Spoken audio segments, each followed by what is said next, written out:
एक राजा थे। राजकाज से थक चुके थे। एक दिन दरबार में मंत्री से बोले, मंत्री जी सोचता हूँ हम लोग गंगा स्नान कराएं। राजा की बात सुनते ही मंत्री झट से बोले, बहुत शुभ विचार विचार है हमारा। आपको पूर्व जनों ने तो कई बार गंगा की यात्रा की है, अवश्य चला जाए। राजा ने पूछा, तो मंत्री जी फिर चलने की मुहूर्त निकलवाइए। मंत्री जी बोले, मुहूर्त क्या बात है, सबसे बड़ा मुहूर्त इच्छा है। इस दिन महाराज चलने का विचार करें, वही मुहूर्त सही है। राजा बोले, सवारी की प्रबंध तो होना चाहिए। मंत्री जी ने कहा, हाँ महाराज, सवारी तो ही होना चाहिए। गंगा जी बहुत दूर है, परंतु सवारी की आपकी आपकी क्या कमी है? सवारी की एक से एक बढ़कर सवारियां हैं। राजा ने पूछा, कौन सी सवारी ठीक रहेगी? मंत्री जी बोले, सवारी वही ठीक रहेगी जिसमें श्रीमान जी को सुविधा हो। राजा बोले, मंत्री जी हाथी कैसा रहेगा? मंत्री जी बोले, उत्तम महाराज, उत्तम। हाथी जैसी सवारी, वाह क्या कहना। आनंद से चले जा रहे हैं, जहाँ ठहरना चाहें ठहर सकते हैं, जब चलना चाहें चले जा रहे हैं। राजा बोले, सवारी हाथी की ही ठीक रहेगी। ठाठ से हौदा कसा और महाराज की सवारी चली जा रही है। आगे पीछे नौकर चाकर साथ समाज लिए चले जा रहे हैं। दूर से देखने वाले देखते कोई बड़ा रईस चला आ रहा है। राजा बोले, गंगा जी तो बहुत दूर है, हाथी से तो महीनों में पहुंच पाएंगे, चींटी की तरह चाल चलता है।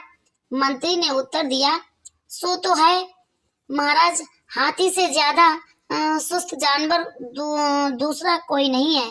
राजा ने कहा, तो फिर ऊंट? मंत्री जी बोले, ऊंट ठीक है महाराज, उत्तम सवारी है। कोसों की मंजिल एक दिन में पूरी करने के लिए ऊंट से बढ़कर कोई सवारी नहीं है। राजा बोले, परंतु कई दिनों का खटराग है, ऊंट पर बैठे बैठे कुबड़ निकल आएगा, कमर तो टूट ही जाएगी। ऊंट बलाता भी बहुत है। मंत्री जी बोले, छोड़िए भी, ऊंट को कमर दुखने की बात तो है ही, आपका पेट भी तो हिल जाएगा। ऊंट भी कोई सवारी है? ऊंट और गधे के एक ही अंतर नहीं है। राजा ने कहा, मेरी समझ में तो घोड़ा ही ठीक रहेगा।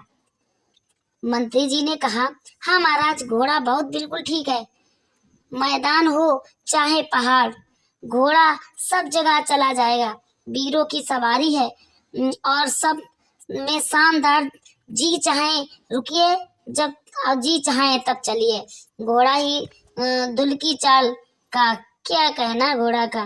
राजा बोले, पर एक बात है, घोड़े पर घंटों बैठना तो कठिन है, कायदे से बैठना पड़ता है। मंत्री जी बोले, सो तो है महाराज, काठी और काठ को एक समान समझिए। धूप अलग लगे, पानी से भी बचाव नहीं। मनमौजी जानवर है, जाने कब किस खाई खुदक पड़े पटक दे। राजा ने पूछा, मंत्री जी पालकी कैसी रहेगी? मंत्री जी बोले, पालकी का क्या कहना महाराज, यही तो राजा की सवारी है। राजा बोले, परंतु पालकी में बैठकर गंगा जी में स्नान के लिए जाने की बात कुछ जस्ती नहीं, लोग हंसेंगे तो नहीं। मंत्री जी ने कहा, हंसने की क्या बात है महाराज, पालकी पर लदकर चलना तो जीतों की जी पर मुद्दों की तरह जाने के बराबर है। राजा ने कहा, तब तो कोई सवारी ठीक ही नहीं बैठती। तो फिर मंत्री जी गंगा स्नान के लिए जाने की बात रहने ही दें। मंत्री जी बोले, उत्तम विचार महाराज, घर में ही सब आनंद है, कहाँ भी गया मन चंगा तो कठौती में गंगा। राजा ने कहा, हाँ तो फिर यही तय है, कौन सी यात्रा में पचड़े में पड़े। और फिर राजा ने गंगा यात्रा का विचार त्याग दिया। इसे ही कहते हैं झूठ मूठ हाँ में हाँ मिलाना। बच्चों तुम इस आदत से बचना।